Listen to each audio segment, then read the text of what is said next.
7 Habits of Highly Effective People by Stephen Covey is a famous self-improvement book that focuses on how our perceptions shape our reality.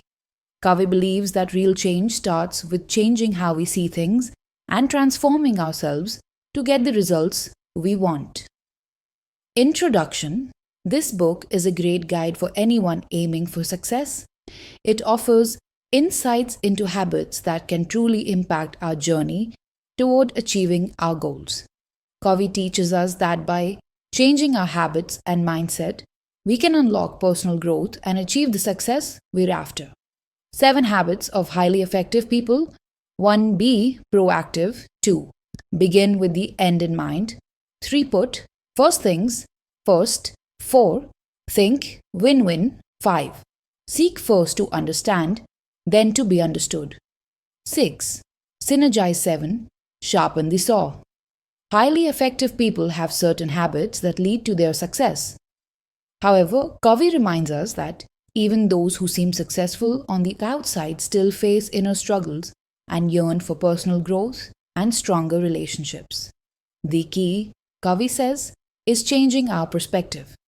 Real change happens when we shift our mindset, not just our behavior. Covey breaks down the 7 habits into 3 groups.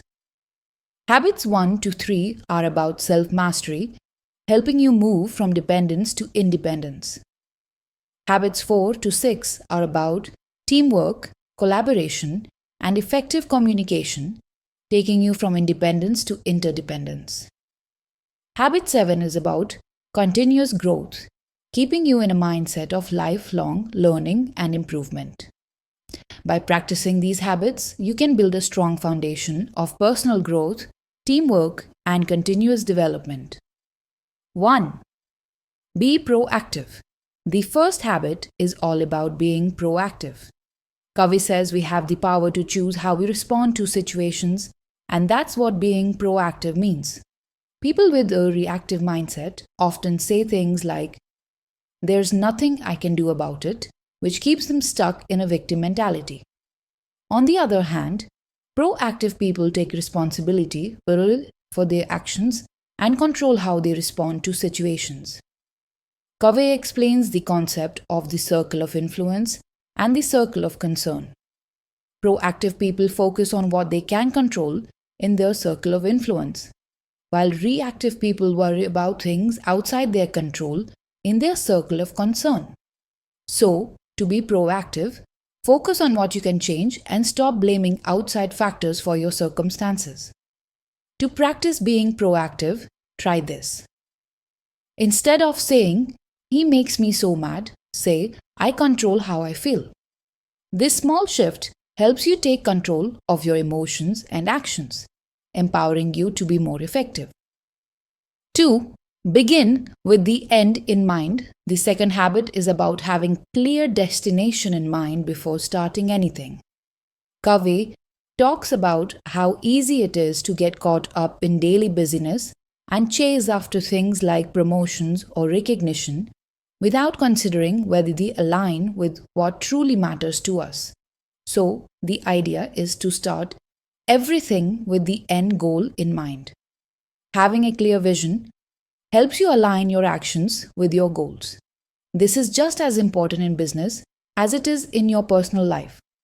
For example, leaders often ask, "What are we trying to accomplish?" when in setting a direction for the company.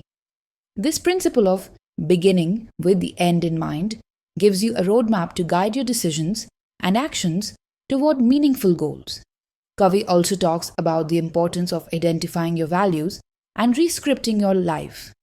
Rescripting means changing the ineffective scripts you've been following and replacing them with ones based on your true values. This helps you live with more purpose and clarity.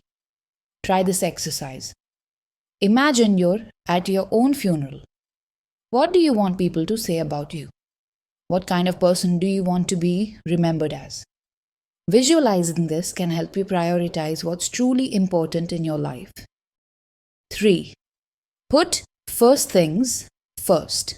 When it comes to managing ourselves, prioritizing is key. Putting first things first means having the discipline to focus on what really matters, not just what feels urgent. In Habit 2, we talked about figuring out what's important to us and setting clear goals.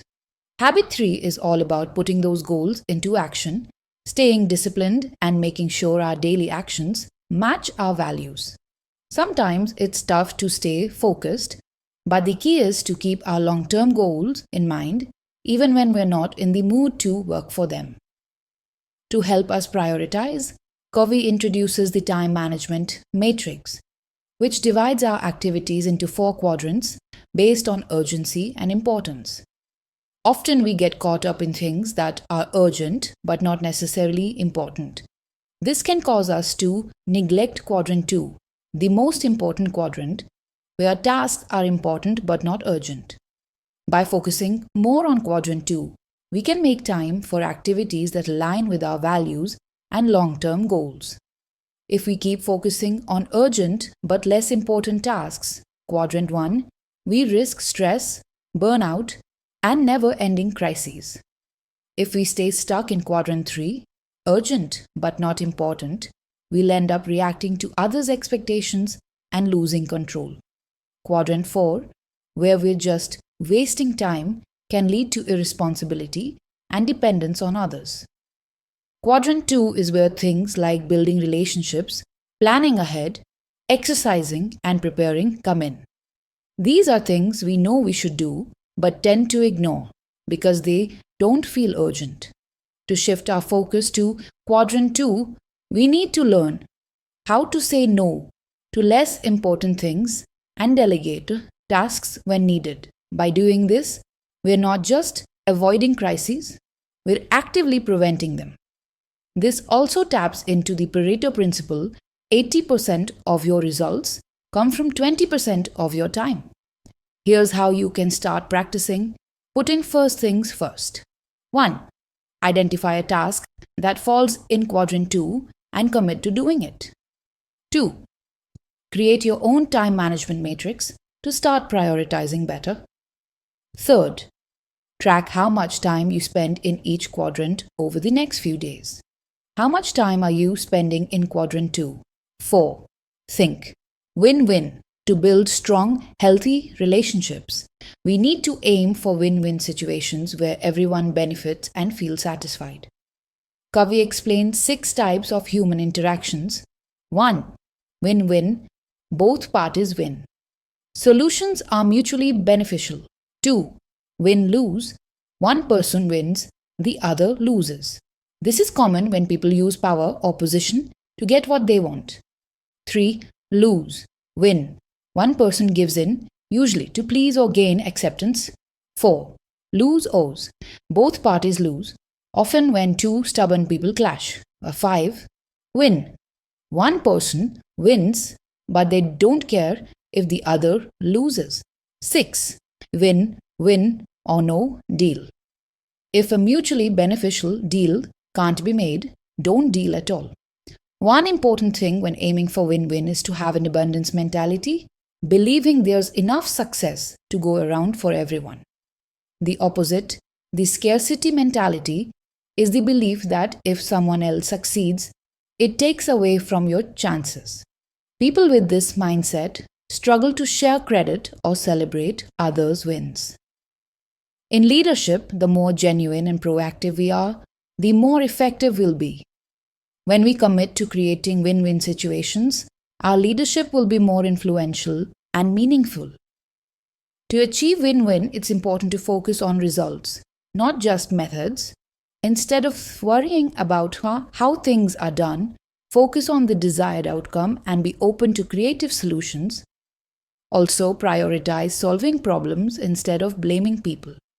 By letting go of the scarcity mentality and adopting a mindset of abundance, we'll create a more collaborative, positive environment where everyone can grow and succeed together. This shift leads to stronger relationships, better teamwork, and overall success for everyone. 5. Seek. First to understand, then to be understood. Before offering advice or jumping into a conversation with solutions, it's important to first understand where the other person is coming from. This means listening closely to them.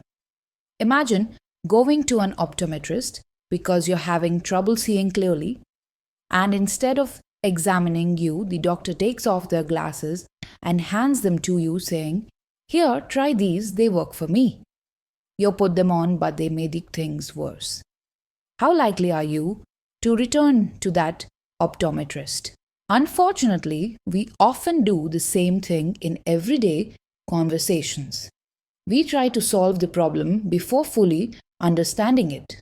Habit 5 is all about understanding first, then seeking to be understood. This means really listening, not just preparing your response while the other person is talking. Listening with empathy requires a mindset shift.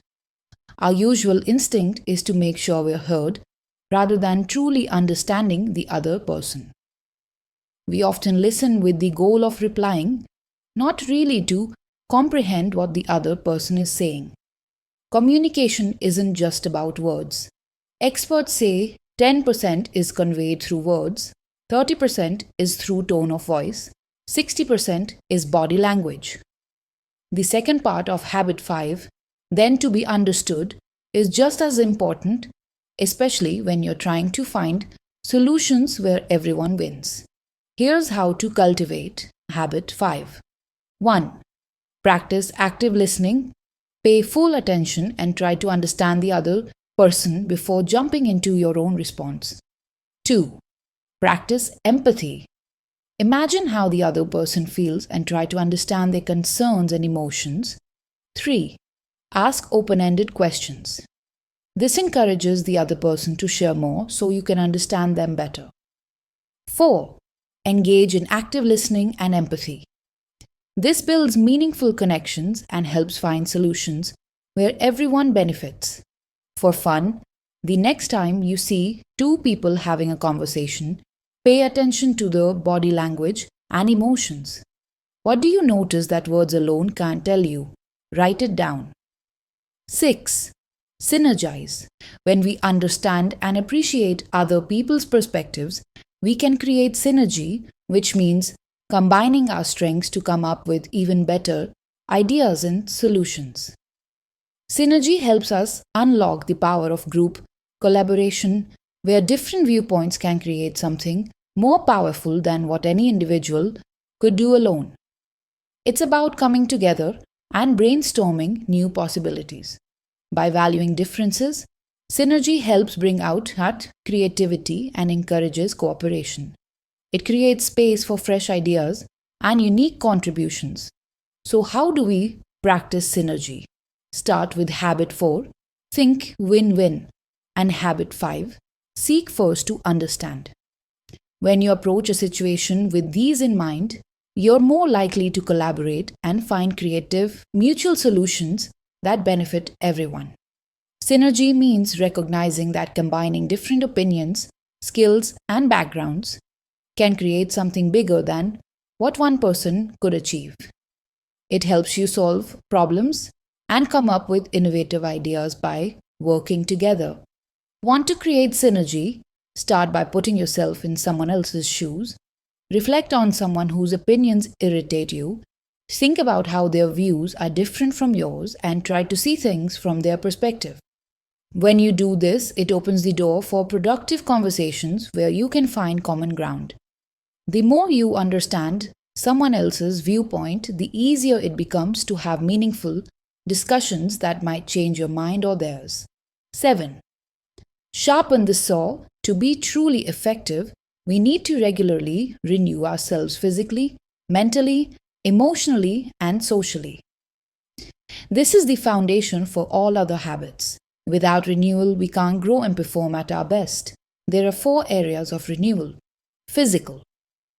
Take care of your body by eating well, exercising, and getting enough rest. Spiritual. Stay connected with your values and beliefs. Meditate, spend time in nature, or read inspiring books to renew yourself spiritually. Mental.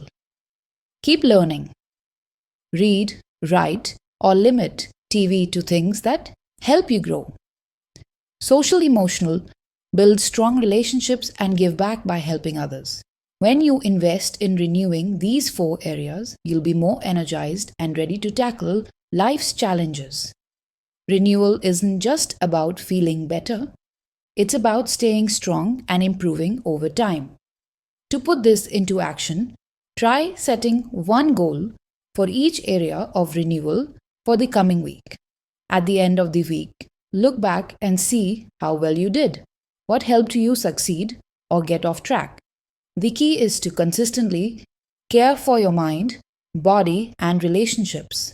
This keeps you energized and ready to take on anything. Our journey with this video ends here. If you want to purchase this book, the purchase link as is available in the description. Don't forget to like and subscribe to our YouTube channel, Minibook, and follow us on Facebook as well, because we will keep creating similar videos for you regularly. See you in the next video. Until then, stay happy and keep smiling.